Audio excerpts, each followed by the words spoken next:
Nós não podemos vacilar, é hora de agir com firmeza.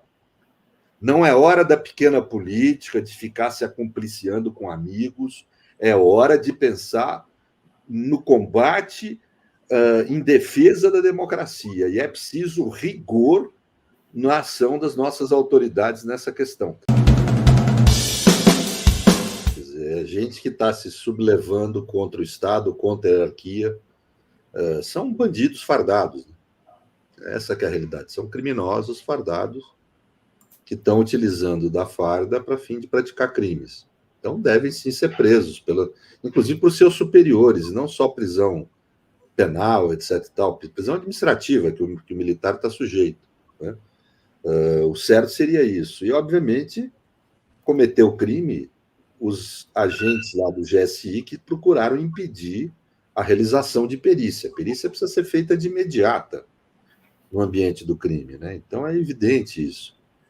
E realmente existem uma série de indícios que houve uma articulação, pelo menos de parte do movimento que ontem foi realizado, para outros fins, como eventualmente destruir documentos, etc. Isso tem que ser investigado e punido.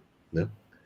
O que a gente precisa destacar é que, primeiro, o governo, obviamente, tem mil dificuldades. Vejam que essa descrição que o Henrique deu é de um governo em transição, está ainda repondo o pessoal, mandando para não sei onde.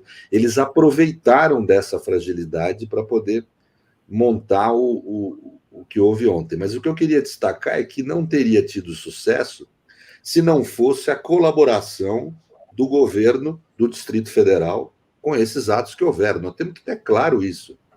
Tem o ministro Alexandre, corretamente na sua fundamentação da decisão, que afastou o governador do DF, coloca que há forte indício de que houve uma omissão comissiva, ou seja, é uma omissão onde há dolo, consciência do que se está fazendo, e há uma omissão proposital, quer dizer, a pessoa realiza a omissão sabendo que essa omissão vai beneficiar ilicitamente alguém. Portanto, é grave o que houve, não deve ficar, a meu ver, só no afastamento do governador do DF, mas se justifica, a meu ver, o seu impeachment e a apuração da sua responsabilidade criminal, que tem indícios de haver cometimento de atos graves.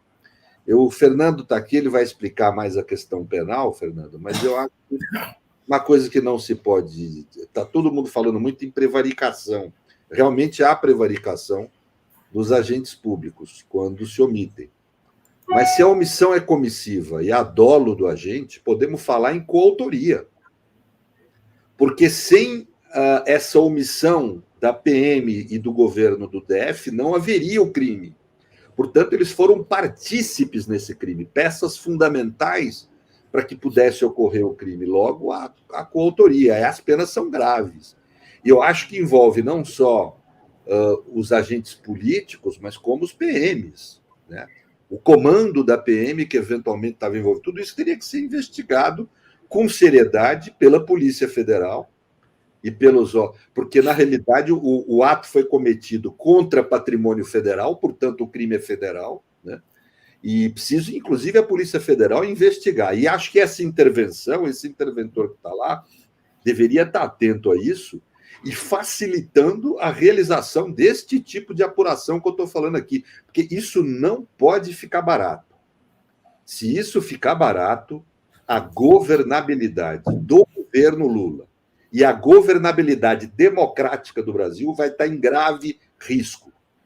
Vai favorecer que outras PMs, outros governos de Estado, pratiquem atos semelhantes. E isso traz uma absoluta desordem à ordem institucional brasileira. Né? Então, eu creio que nós não podemos vacilar, é hora de agir com firmeza. Não é hora da pequena política, de ficar se acompliciando com amigos, é hora de pensar no combate em defesa da democracia. E é preciso rigor na ação das nossas autoridades nessa questão.